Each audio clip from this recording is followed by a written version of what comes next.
Welcome back. आप देख रहे हैं रूबरू और हमारे आज के खास मेहमान हैं Shri Mahesh Gupta, founder and chairman Kent RO. Break से पहले हमने उनके कॉरपोरेट ऑफिस का जायज़ा लिया था और अब हम अपने प्रोग्राम के हमारे शो के उस पड़ाव पर आ गए हैं जहां उनके पर्सनल लाइफ में हम थोड़ा झांकेंगे उनके पूरे परिवार के साथ। और मैं इस वक्त मौजूद हूं उनके ड्राइंग रूम में, पूरी फैमिली मेरे साथ है। बहुत अच्छा लग रहा है यहाँ आकर। सबसे पहले आपसे यही आप लोगों से यही जानना चाहूँगी कि इस तरह के फुर्सत के पल कितने मिले हैं आप लोगों को? ऐसे तो जनरली देते हैं, संडे को हाफ डे तो देते ही हैं। उसके बाद इनका अपना फ्लाइट बन रही है, काफ़ी वहाँ जाना होता है। मैं समझ सकती कि इनको टाइम मिलता ही नहीं है बाकी दिन तो संडे को तो जाना ही पड़ेगा, ज़रूरी काम है तो। और शाम को थोड़ा जल्दी आ जाते हैं। जी। वरुण गुप्ता उनके बेटे भी यहाँ पर हैं और आपने बिजनेस ज्वाइन किया हुआ है फादर का? हाँ, मैं पिछले 7 साल से उन्हीं के साथ काम कर रहा हूँ बिजनेस में। आप कितना समय दे पाते हैं फैमिली को? जी। फैमिली को मैं पापा से ज़्यादा समय दे पाता हूँ। संडेज़ को मैं अपना ऑफ ही रखता हूँ। जनरली काम, ऑफिस के काम को अवॉइड ही करता हूँ अगर काम हो भी तो। मिस्टर गुप्ता की बेटी सुरभि गुप्ता भी हमारे साथ हैं। सुरभि, डॉटर्स थोड़ी डिमांडिंग होती हैं, ज़्यादा अटैच्ड होती हैं, स्पेशली फादर से। कभी शिकायत की है कि आप वक्त नहीं देते हमें? हाँ, बचपन में मुझे लगता था, तब समझ नहीं आता था कि क्यों हम लोगों को टाइम नहीं मिलता। मगर अब मैं समझती हूँ कि पापा ने जो इतनी मेहनत करके ये बिज़नेस खड़ा किया है और हम सबको जो भी एडवांटेजेस मिले उससे, वो सब उनकी मेहनत की वजह से है। रिद्धिमा गुप्ता इस घर की बहू, शादी के बाद इस घर की जो सबसे अलग चीज़ आपको लगी? ज़्यादा कुछ चेंजेस नहीं है, इधर एटमॉस्फेयर सेम है, फ्रेंडली एटमॉस्फेयर है। मेरे घर इधर भी जैसे मम्मी पापा से बिल्कुल आराम से ऐसे बात कर सकते हो। ये लोग बहू वाली फीलिंग नहीं देते। No doubt success has a price, you have to pay that. आप कभी कभी ये फील करते हैं कि कुछ स्पेशल मोमेंट्स मैंने मिस किए? नहीं, ऑब्वियसली जब हम काम में बिजी रहे तो फैमिली को इतना टाइम नहीं दे पाए जितना देना चाहिए था।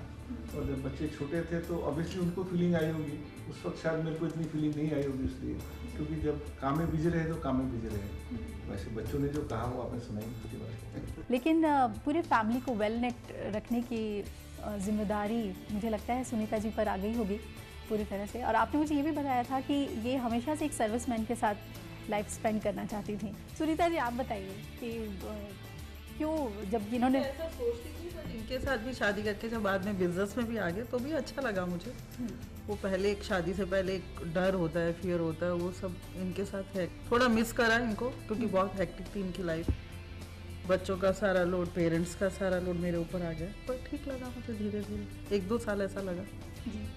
उसके बाद जैसे बिजनेस स्टार्ट हो गया तो अच्छा ही लगा कि ठीक है, कुछ अचीवमेंट पाई है हस्बैंड ने, तो कुछ तो मिस करना ही पड़ेगा। अच्छा, बच्चों का इन्वॉल्वमेंट कितना है आपके बिजनेस में? किस तरह से आप उनको समझा रहे हैं अपना काम? नहीं, बच्चों का इन्वॉल्वमेंट पूरी फैमिली का इन्वॉल्वमेंट है। मिसेस सुनीता बिल्कुल बिजनेस में रही हैं हमेशा से। हम जॉब में आए तो ये तो मेरी फाइनेंस मिनिस्टर है। अच्छा इसके बारे में बताइए भाई। फाइनेंस मिनिस्ट्री इनके हाथ में है। हाँ, जनरली तो होम मिनिस्टर कहा जाता है, लेकिन इनको बिजनेस में हमारे पिताजी ने सिखाया है, उनको समझाया कि अगर महेश बिजनेस शुरू करने वाला है तो तुमको बिजनेस को संभालना आना चाहिए। तो इनको इतनी ट्रेनिंग दी गई, बैंक में जाना, बैंक में संभालना। शुरू में जब जैसे मैंने कहा बिजनेस शुरू किया तो सब कुछ काम अपने आप करना था, तो ये काम देखती थी। और अभी भी फाइनेंस मिनिस्टर तो मेरी यही है। मुझे को तो पैसा नहीं समझ में आता, इनको समझ में आता। ओहो, दैट्स अ बिग कॉम्प्लीमेंट। मेरे फादर इन लॉ ने मुझे ऐसा कुछ सिखाया जो मेरे पेरेंट्स ने शायद नहीं सिखाया था। मैं तो बिल्कुल कमर्शियल भाषा जानती नहीं थी, कोई लेटर कमर्शियल पढ़नी नहीं आती थी ठीक से, बट मेरे फादर इन लॉ ने मुझे सब सिखाया। ठीक है, 1-2 महीने लगे मुझे, लेकिन उसके बाद इंटरेस्ट आने लगा तो इनका साथ दिया मैंने। सर ने तो हमें बहुत कुछ बताया, कैंट कैसे शुरू हुआ, क्या क्या उसमें मेहनत लगी, कितने लोगों का साथ मिला, क्या क्या चैलेंजेस थे। आप लोगों से भी जानना चाहूँगी। मैम, सबसे पहले आप बताइए, जब शुरुआत जब हुई तो क्या क्या चैलेंजेस थे और किस तरह से आप लोग सपोर्ट पिलर बने सर के लिए? यही कि बस इनको घर से थोड़ा फ्री रखते थे। घर में कुछ भी प्रॉब्लम है इनको जल्दी जल्दी बताते नहीं थे, ताकि ये बिजनेस में अपना ध्यान दें। हर छोटी छोटी बात में इन्वॉल्व नहीं करते थे। घर में कुछ भी है, बच्चों की पढ़ाई है, कुछ है, दुख सुख है, कुछ नहीं इनको जल्दी से बताते थे हम लोग कि ठीक है अपने बिजनेस में लगे हैं। वरुण, आपको आइडिया था कि इतना बड़ा प्रोडक्ट बनेगा आपका और एक दिन एक हाउस होल्ड नेम हो जाएगा? कैसा लगता है व्हेन यू सी जो स्टेटस आपके फादर का है या जो बिजनेस इन्होंने इस्टेब्लिश किया है? ये तो कभी ड्रीम भी नहीं करा था कि इतना पापा का सोसाइटी में नाम होएगा, एक नेशनली नोन ब्रांड के कोई क्रिएटर एंड मालिक होंगे, तो ये तो कभी इमेजिन नहीं करा था।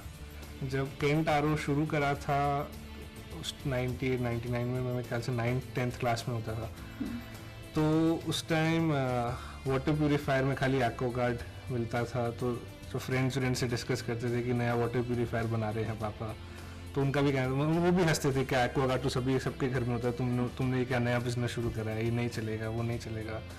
तो हम सब तो बच्चे थे, तो समझ नहीं आता था क्या चलेगा क्या नहीं चलेगा। तो लेकिन उन सब चीज़ों को आज वापस सोचा जाए, पहले जो 10-12-15 साल पहले लोग डिस्कस करते थे, लगता था कि मतलब किसी की इतनी सोच ही नहीं थी कि एक्वागार्ड जैसे एक बहुत बड़े ब्रांड को ओवरटेक करके केंट इंडिया में एक नंबर 1 ब्रांड बन जाएगा। और पापा की मेहनत रही है, सोच रही है, उसी की वजह से सारा आज पॉसिबल हुआ है।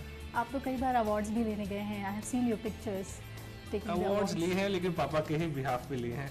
How was the feeling? बहुत अच्छा लगता है, बहुत प्राउड लगता है कि मेरे फादर इतने हाई पोजीशन पे पहुंचे हैं। मेरे लिए तो वो आइडल ही रहे हैं, मेरे तो गुरु ही रहे हैं। मेरे चाहे पर्सनल लाइफ हो या प्रोफेशनल लाइफ हो, मैंने हर दफ़ा उन्हीं को कंसल्ट करा है, मैंने किसी और को जाके बाहर कभी नहीं कंसल्ट करा। और जब भी इनके सजेशंस और आइडियाज़ फॉलो करे हैं तो लाइफ में सक्सेस ही मिली है। सुरभि, कभी ऐसा हुआ कि कभी आपके किसी फ्रेंड ने कहा कि भाई हम केंट आरो यूज़ कर रहे हैं and you felt top of the sky कि ये तो हमारी कंपनी है, मेरे फादर की? डेफिनेटली एवरीबडी अब तो सब फ्रेंड्स सबके पास केंट की ही मशीन है और काफ़ी बार लोगों ने तारीफ़ करी है कि हम केंट की मशीन यूज़ करते हैं और मुझे अच्छा लगता है कि I come from the same family. अपने कॉलेज के दिनों के बारे में कुछ बताइए। मैं कॉलेज 5 साल IIT कानपुर में पढ़ा हूँ और one of the best institutes है। आज की तारीख में भी हमारे टाइम पे तो दी बेस्ट होता था, the best professors of the world work with those professors. तो बहुत अच्छी खुशकिस्मत रहे हम लोग कि ऐसे कॉलेज से पढ़े हम लोग। Tell me about your youth time. मेरे घर में मुझे हमेशा डांट पड़ती थी जब मैं स्कूल में होता था कि तुम खेलने निकल जाते हो, पढ़ाई नहीं करते हो। तो मम्मी से भी डांट पड़ती थी, पिताजी से भी डांट पड़ती थी, और जब नंबर में क्लास में फर्स्ट आते थे तो खुश हो जाते थे।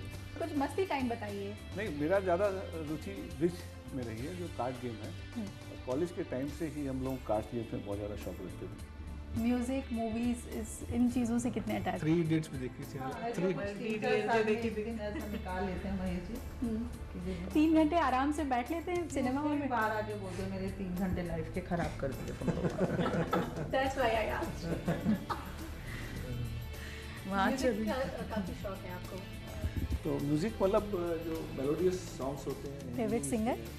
किशोर कुमार। अपनी पत्नी की कोई एक ऐसी बात बताइए जो आप किसी भी दूसरी महिला में नहीं देखते। अगर पत्नी की कोई भी चीज़ दूसरे में देख लेंगे तो गलत काम हो जाएगा। अब हम यहाँ पर एक रैपिड कुछ क्वेश्चंस आपसे पूछूंगी। पूछिए। आप ये बताइए कि आपकी पत्नी ने स्कूल की पढ़ाई कहाँ से की है? ये पढ़ी है पंजाबी बाग में। उनका फेवरेट कलर? उनका फेवरेट कलर तो अपना जो आज उन्होंने पहना हुआ ये फेवरेट कलर है उनका। मेरे पसंद से। आपके पसंद से। और फेवरेट डिश क्या है? उनको फेवरेट डिश उनको तो पूरी की सब्जी अच्छी लगती है। किस भगवान में उनकी सबसे ज़्यादा आस्था है? हनुमान चालीसा बहुत अच्छी तरह से पढ़ती है। और उनका सनशाइन क्या है? उनका सनशाइन अब वो मेरे को तो ध्यान नहीं है सनशाइन। जवाब इन्होंने सही दिए। सुरभि, आप कोई 3 नेगेटिव बात बताइए मिस्टर गुप्ता के बारे में।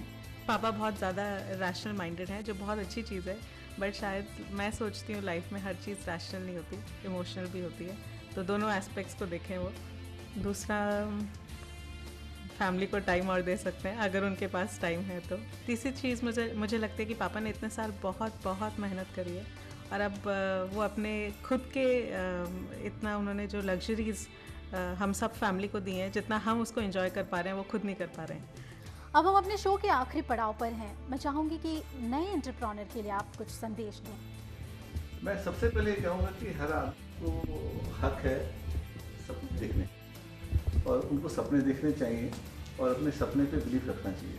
अगर इंसान सपने देखता रहे तो कभी ना कभी सच हो जाते हैं, ये कहना है रूबरू के हमारे आज के खास मेहमान श्री महेश गुप्ता जी का। उनके साथ मुलाकात यही खत्म होती है, लेकिन हम वादा करते हैं कि अगली बार रूबरू में हम मिलेंगे किसी खास शख्सियत से जिन्होंने कामयाबी की कहानी लिखी। तब तक आप अपना ख्याल रखिए और देखते रहिए रूबरू। नमस्कार।